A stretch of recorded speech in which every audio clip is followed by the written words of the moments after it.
Well, some of you, like me, are regrouping and reclaiming spaces with children back at school today. I do miss them. I missed them before they left. My guest has spent years reaching out to high school students as Associate National Director of Student Venture, now as a Global Ambassador. Nancy Wilson is a spokesperson for Story Runners. Doesn't that sound cool? We're going to hear more about what that represents, and I can't help but think what a fitting investment of your MA in Leadership and Communications. Nancy, welcome from Orlando. Oh, thank you, Moira. It is such a pleasure to be here. I love it. 35 years with campus. It's hard to believe. It really is, but it's been awesome. It's been such an honor. Campus Crusade for Christ International, still the banner. Yes. And I understand that all these new names we're hearing, Power to Change, Crew, you've thrown some others at me. They pop up all over the world with different nomenclature. Absolutely. The heart of our movement is to reach out to the lost and to reach people that maybe wouldn't understand how to connect with God. And so in order to do that, some of the countries will choose a name that will be better for their target audience.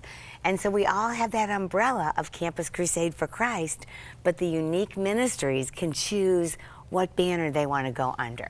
And just while we're talking about the ministry as a whole, we were celebrating the Jesus film. Yes. We have seen one time earlier on the program, the new project. I'm just going to show this because this will go global.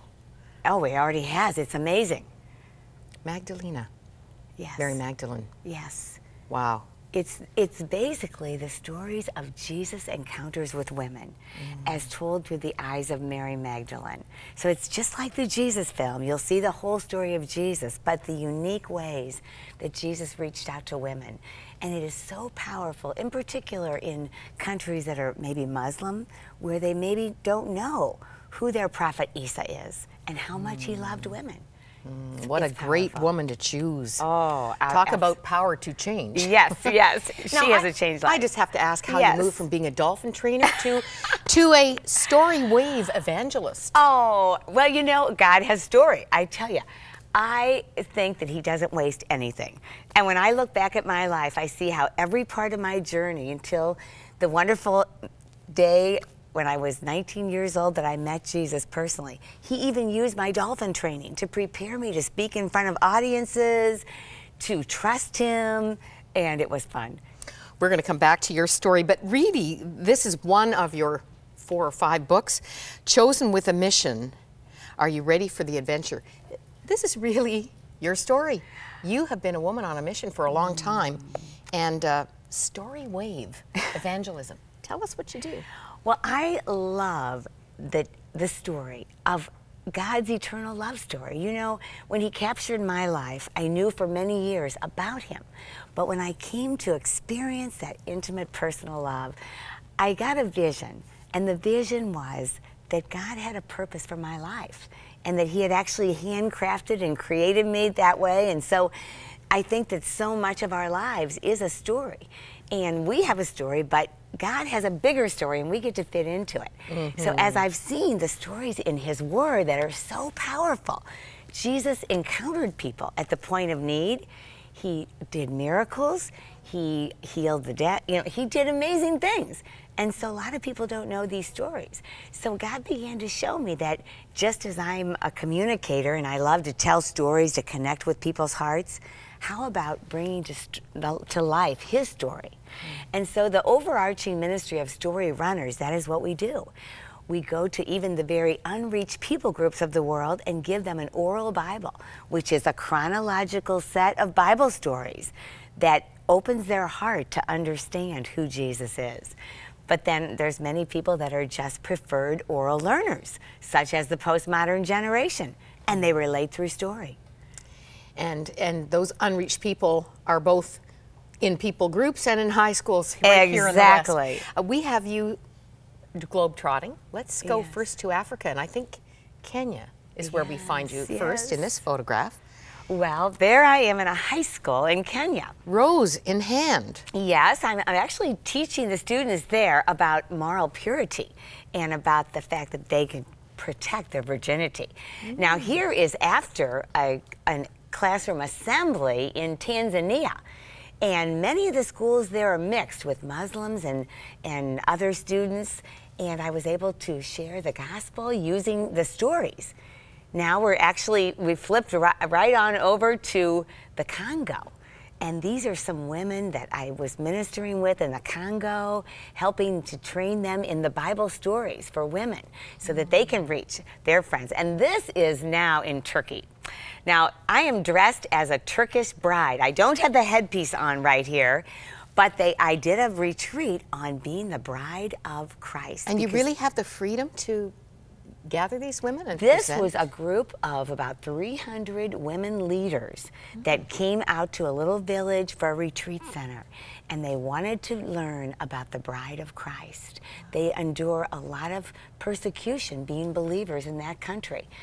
And this is an amazing story. The woman I'm beside is actually a gypsy Muslim woman who, through the story of the woman bleeding for 12 years, because she told me she had been bleeding for 12 years. Oh. And I almost got excited. I've got a story. I've got a story for you. And through my translator, I told her the story, and she came to the Lord. And that was while I was at the retreat. And the women were so encouraged. Because, you know, they need to know that they can reach their women, because the hearts of all women are the same. And when they encounter Jesus and his amazing love and compassion, many of them are open to the gospel. And in so many of these countries, women are subjugated and oppressed and not valued. I can't believe we only have 7 minutes left. I want to show you this, The King and I. Oh. This is one of your books, an intimate love song to the nations. And this is what you're doing as you travel. And that has a worship CD with it. I see that. Now, I want to come back to this book that I started with, because this really focuses so much on your personal story. Yeah, I didn't know Barbie, and you've got study stats in here. I guess she comes up on top still. She's still very famous, you know, around the world. This book is actually in Arabic and Turkish as well. Wow. And you can't even imagine. With those legs hanging out there? Well, I tried to convince them to change it in Turkey. They did. They changed the cover. Okay. But in Arabic, they have Barbie on the cover, although she is an Arabic Barbie. She's a little darker. Now, speaking, I'm just going to give a little highlight from another book here, where it takes us back a few years. Yes. You say, once when I was on the high school basketball cheerleading squad, which was a very important thing to attain for you then, I saw a cute guy up in the bleachers, completely distracted. I was watching him instead of the game. I started jumping around and cheering when I heard that a basket was scored. I was kicking my legs up and doing my best to impress that guy. Unfortunately, the other team had made the shot, and like a fool, I had been rooting for the opponent. This is just a fun highlight from the performance track that represents a huge chunk of your early life. And I want to be real about that, because I think the reason that I love Jesus the way I do today is because of what he rescued me from. And I put on a great external, you know, performance. And that was what happened in my life. I had a wonderful family. I was raised in a religious home. But I think I tried to define myself by what was on the outside, others' approval, even God's approval. I didn't understand his unconditional love or a personal love relationship with him. So I tried to do everything to gain that popularity. That I even used my story together with the woman at the well, as she was seeking for these different ways, you know, to find that water to quench her thirst. I tried popularity, I tried significance, I tried everything. Eating disorder. Eating disorder is what happened. What I began to do was stuff down my emotions, because I was voted the friendliest girl in the school, student, but everything looked great on the outside. Performing for my father's approval, which is something that many women grapple with. Now, your earthly father's my earthly father, are looking for the approval of a guy. So these things began to entrap me, and through this stuffing down my emotions through the eating disorder, I managed to submerge it for a while. But God intervened, and at the very end of my rope, when I had begun drinking too much as well, as a little party girl in college, I met Jesus. And that story's in the books. I don't have time to tell it all, but it was a supernatural because of how I cried out to him at my point of desperation. And I know that many are in some point of desperation. And as I travel the world, I see that the hearts of women and people of all ages are basically crying out for that unconditional love and acceptance and sense of identity. Who am I and why do I matter?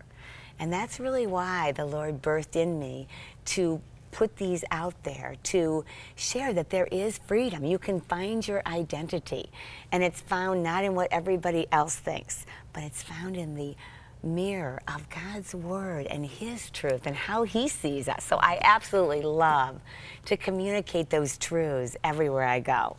Thrilling to read that your decision to trust Christ and let Him do that renewing in your life impacted your whole family. Oh, yes. It's so nice when it's a miracle. They're all so precious, and they all love Jesus, and now I've got all my little nieces and nephews. 2 of them are going with me to Africa this summer. Yes, and that's a big answer to prayer. Now, Angel, a woman you met in Africa, Angel was concerned about you not having a husband. You've Yes. never been married, Nancy. And I'm not sure if she was actually offering her husband. I'm not quite sure how that played out. That was amazing. Yes. What did you say to her, and what do you say to women who might be just pining lonely Yes. today, wondering when Mr. Right will come along? Good question. And Angel was a princess who I met in Swaziland, and she and I connected very well. And right now her husband only had 1 wife. So she liked me, so she wanted me in the harem with her. Oh, you could join the family. So she felt sorry for me that I didn't have a husband, so she offered me, would I marry hers? I said, well, Angel, actually, I don't have a husband, but I do have a prince. And he is so awesome. Can I tell you about him? And I went on and described, he's just so generous, he's gracious, he accepts me just the way I am, he loves me, he's, oh my gosh. And I couldn't say enough. And she's looking at me, I said, do you want to meet him? She said, yes. I said, well, his name is Jesus. And to make a long story short, I was able to introduce Angel to her prince of all princes that day. But I would say that being single has its wonderful blessings. But I know, as many women are listening, that sometimes there's a heart longing for someone with skin and bones. But what I have found is that if I let Jesus be that husband to me and invite him into those places of intimacy, he is so precious to me. I can say that my husband runs the universe and I get to go with him. But he also meets me in those secret places when he understands my heart and my need like no one else. And that has been a joy for me because I feel that through my singleness, at times I've been able to identify with people who have certain longings.